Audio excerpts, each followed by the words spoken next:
கிரேதா யுகம், திரேதா யுகம், துவாபரா யுகம், கலியுகம் என்ற 4 யுகங்களுக்கு முன்பு மணியுகம் ஒன்று இருந்ததாகவும், இந்த யுகத்தில் சிவபெருமானுக்கும் பிரம்மனுக்கும் தலா 5 தலைகள் இருந்ததாகவும் தலபுராணம் கூறுகிறது. தனக்கும் 5 தலைகள் இருப்பதாகவும், சிவபெருமானுக்கு சமமான வரங்களை தான் அளிப்பதாகவும் பிரம்மனுக்கு ஆணவம் அதிகமாகிறது. சந்தோபி, சந்தரர் என்ற 2 அரக்கர்கள் தேவர்களை துன்புறுத்தி வந்தார்கள். அந்த அரக்கர்களிடமிருந்து தங்களை காப்பாற்ற வேண்டி பிரம்மதேவனிடம் தேவர்கள் முறையிட்டார்கள். அவர்களிடமிருந்து தேவர்களை காப்பாற்றுவதற்காக பிரம்மதேவன் ஒரு யாகம் நடத்தினார்.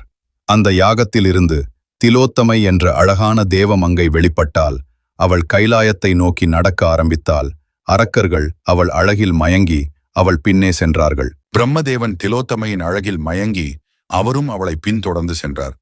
திலோத்தமை கைலாயத்திற்குள் நுழைந்தாள். அவள் பின்னே சென்ற அரக்கர்கள் கைலாயத்திற்குள் செல்ல முடியாமல் மறைந்து போனார்கள். பிரம்மதேவன் மட்டும் அவள் பின்னே கைலாயத்திற்குள் நுழைந்தார். திடீரென திலோதம்மை மறைந்து போனால் பிரம்மதேவன் குழம்பி நின்றார். அப்போது கைலாயத்தின் வாயிலில் ஒரு நிழல் உருவம் நின்று கொண்டிருப்பதைக் கண்ட பார்வதி தேவி அவருடைய 5 தலைகளை கண்டு சிவபெருமான் தான் வந்துவிட்டார் என்று நினைத்து நாதா என்று அழைக்கிறாள். அதற்கு பிரம்மன் அனைத்தும் உணர்ந்த பார்வதி தேவிக்கு தன் கணவர் யார் என்று தெரியவில்லையோ என ஏளனம் செய்து சிரிக்கிறார். இதனால் கோபம் கொண்ட பார்வதி தேவி சிவபெருமானை அணுகினாள். உங்களைப் போல 5 தலை இருப்பதனால் தானே பெரியவன் என்று ஆணவம் கொண்டு அலைகிறார் பிரம்மன். எனவே பிரம்மனின் ஆணவத்தை போக்க அவரின் 5 தலைகளில் ஒரு தலையை கிள்ளி எடுத்துவிட வேண்டும் என்று கூறுகிறார். கோபம் கொண்ட சிவபெருமான் பிரம்மதேவனை வரவழைத்து கண்டித்தார்.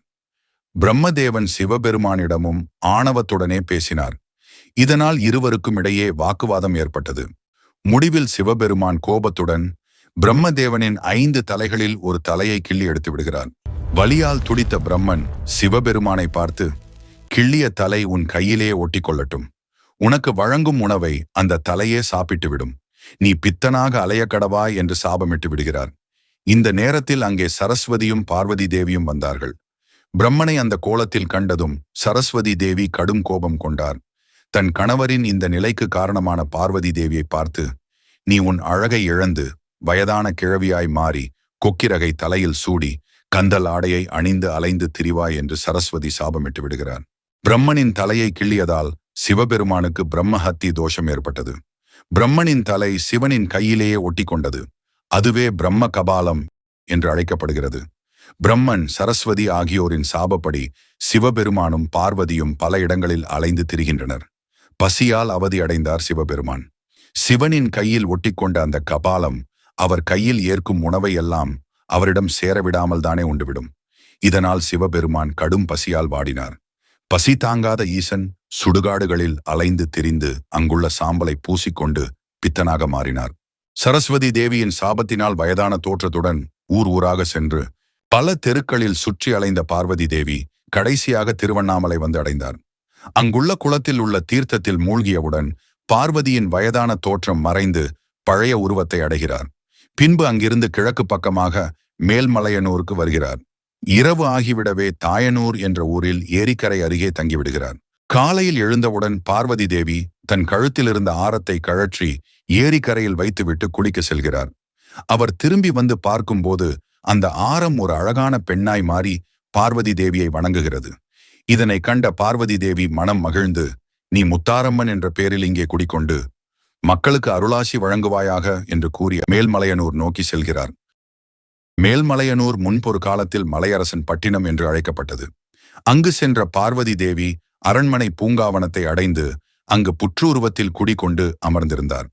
அந்த பூங்காவனத்தின் காவலாளியாயிருந்த ஒரு மீனவ குடும்பத்தை சேர்ந்தவர் அந்த புற்றுக்கு தினமும் மஞ்சள் குங்குமம் வைத்து வழிபட்டு கொண்டிருந்தார். அந்த மலையரசு பட்டினத்தை மலையரசன் என்ற மன்னன் ஆட்சி செய்து கொண்டு வந்தான். அவனுடைய காதுக்கு இந்த செய்தி எட்டியது. உடனே அந்த புற்றை இடித்து தள்ள சொல்லி மன்னன் ஆணையிட்டான். அந்த காவலாளி எவ்வளவோ தடுத்தும் கேட்காமல் அரண்மனை சிப்பாய்கள் அந்த புற்றை இடிக்க ஆரம்பித்தார்கள்.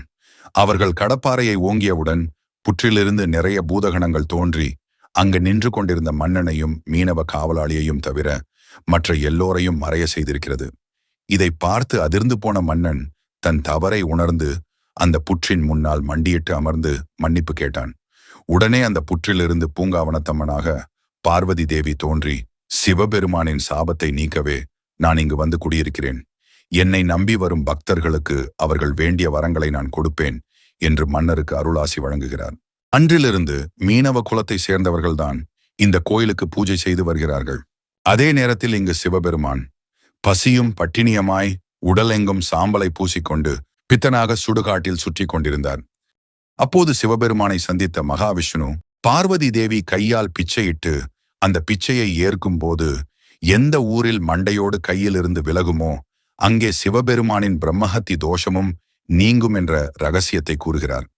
பார்வதி தேவி மலையரசன்பட்டி என்ற ஊரில் புற்று உருவத்தில் இருப்பதாக கூறிய மகாவிஷ்ணு சிவபெருமானை அங்கு அழைத்து வந்து அங்குள்ள சுடுகாட்டில் உட்கார வைத்துவிட்டு பார்வதி தேவியை சந்தித்த விஷ்ணு பகவான் சிவபெருமானின் பிரம்மஹத்தி தோஷம் நீங்குவதற்கு ஒரு யோசனை கூறுகிறார். அதற்கு பார்வதி தேவியும் சம்மதிக்கிறாள். மகாவிஷ்ணு கூறியபடி சிவபெருமானும் பார்வதி தேவி இருக்கும் இடத்தில் வந்து தாயே பிச்சாந்தேவி என்று பிச்சை கேட்கிறார். வந்திருப்பது தன் கணவர் என்பதை உணர்ந்த பார்வதி தேவி சிவனை அந்த கோலத்தில் பார்த்து மனம் உருகி போகிறார். தன் மகனான விநாயகரை அழைத்து உன் தந்தையை பாதுகாப்பாக வைத்துக் கொள்ளுமாறும் உட்கார்ந்தால் தூங்கி விடுவாய், ஆகையால் நின்று கொண்டே காவல் இருக்குமாறு கேட்டுக்கொண்டார். அதன்படி விநாயகரும் காவல் புரிகிறார். உள்ளே சென்ற பார்வதி தேவி மகாவிஷ்ணு கூறியபடி நவதானியங்களால் செய்யப்பட்ட சுண்டல், கொழுக்கட்டை ஆகியவற்றை சமைத்து அவற்றை ஒன்றாக பிசைந்து சிவலிங்க வடிவிலான 3 கவலங்களை தயார் செய்து வைத்துவிட்டு சிவபெருமான் இருக்கும் இடத்திற்கு வந்து அவரை அழைத்துச் சென்று சுடுகாட்டில் தங்கி இருக்குமாறும் காலையில் வந்து பார்ப்பதாகவும் கூறிவிட்டு வருகிறார். மறுநாள் காலையில் பார்வதி தேவி 3 கவளங்கள் உள்ள தட்டை எடுத்துக்கொண்டு மயானம் வருகிறார். அங்கு சிவபெருமான் உடலெங்கும் சாம்பலை பூசி கொண்டு படுத்திருக்கிறார். அவரை எழுப்பிய பார்வதி தேவி மகாவிஷ்ணு கூறியபடியே முதல் உருண்டையை சிவபெருமான் கையில் இருக்கும் பிரம்ம கபாலத்தில் போடுகிறார். அதை பிரம்மனின் தலை சாப்பிட்டு விடுகிறது. 2வது உருண்டையையும் போடும்போது அதையும் அந்த தலை சாப்பிட்டு விடுகிறது. 3வது உருண்டையை போடுவது போல் பாவனை செய்து கீழே இறைத்து விடுகிறார். உணவின் சுவையில் மயங்கிய பிரம்மனின் தலை தன் நிலையை மறந்து சிவபெருமானின் கையை விட்டு கீழே இறங்கியது. தன் கையை விட்டு மண்டை ஓடு இறங்கியதும் மகிழ்ச்சி அடைந்த சிவபெருமான் அந்த இடத்தை விட்டு ஓடினார். பிரம்ம கபாலம் சிவபெருமானை பிடித்துக் கொள்ள அவரை நோக்கி ஓடியது. உடனே கோபம் கொண்ட பார்வதி தேவி ஆங்கார ரூபம் கொண்டு அந்த மண்டை ஓட்டை தன் வலது காலால் ஓங்கி மிதித்து தரையில் அமுக்கினாள். உடனே அந்த பிரம்ம கபாலம் விஸ்வரூபம் எடுத்து விண்ணில் பறக்க தயாரானது. அதை பார்த்த பார்வதி தேவி கடும் கோபம் கொண்டு ஆங்கார தேவியாய் நின்று அந்த பிரம்ம கபாலத்தை தன் கால்களால் ஓங்கி மிதித்தாள். இதனால் சிவபெருமானுக்கு பிடித்திருந்த பிரம்மஹத்தி தோஷம் நீங்கியது. பார்வதி தேவியின் கடும் கோபத்தை கண்டு பயந்து போன தேவர்கள் அம்மனின் கோபத்தை தணிக்க முயன்றனர். ஆனால் முடியவில்லை. முடிவில் மகாவிஷ்ணுவிடம் ஆலோசனை கேட்கின்றனர். அம்மனின் கோபத்தை தணிக்க மகாவிஷ்ணு ஒரு யோசனை கூறுகிறார். அழகான தேரை உருவாக்குங்கள். அதன் மேல் பீடத்தில் நான் கலசமாக மாறிவிடுவேன். அதில் அம்மன் அமர்ந்ததும் கோபம் தணியும் என்று கூறுகிறார். அதன்படி 4 வேதங்களும் சக்கரங்களாகவும் தேவர்கள் ஒரு சிலர் தேரின் கால்களாகவும் ஆகாயம் தேர் சீலைகளாகவும் மகாவிஷ்ணு தேரின் மீது உச்சியில் கலசமாகவும் மாறி அழகான தேர் பூங்காவனத்தின் எதிரே நின்றது. இதை பார்த்த அங்காளம்மன் அதன் மீது ஏறி அமர்ந்தார். மற்ற தேவர்கள் அந்த தேரை வடம் பிடித்து பூங்காவனத்தை சுற்றி வந்தனர். அம்மனின் கோபம் முற்றிலும் தணிந்தது. தேவர்கள் அம்மன் மீது பூமாரி பொழிந்தனர். அங்காளம்மன் மனம் குளிர்ந்து தேவர்களை வாழ்த்தியதோடு தான் இங்கேயே கோவில் கொண்டு தன்னை நாடி வரும் பக்தர்களுக்கு வேண்டிய வரங்களை அளிக்கப் போவதாக கூறினார். அதன்படி இன்றும் அங்காளம்மன் தன்னை நாடி வரும் பக்தர்களுக்கு வேண்டும் வரத்தை அளித்து பாதுகாத்து வருகிறார். அதே நேரத்தில் இங்கு சிவபெருமான் பார்வதி தேவி பிரம்ம கபாலத்திற்கு சுடுகாட்டில் சூறையிட்ட போது சிவபெருமான் அந்த சூறை விழுந்த இடங்களை மிதிக்காமல் தாண்டி தாண்டி ஓடி சென்றதனால் அவர் தாண்டவேஸ்வரரக மேல்மலையனூரிலே அமர்ந்திருக்கிறார். அதன் பிறகு சிதம்பரம் சென்று அங்கு ஸ்படிகலிங்கமாக அமர்ந்தார் என அங்காளம்மன் கோவில் தல வரலாறு கூறுகிறது.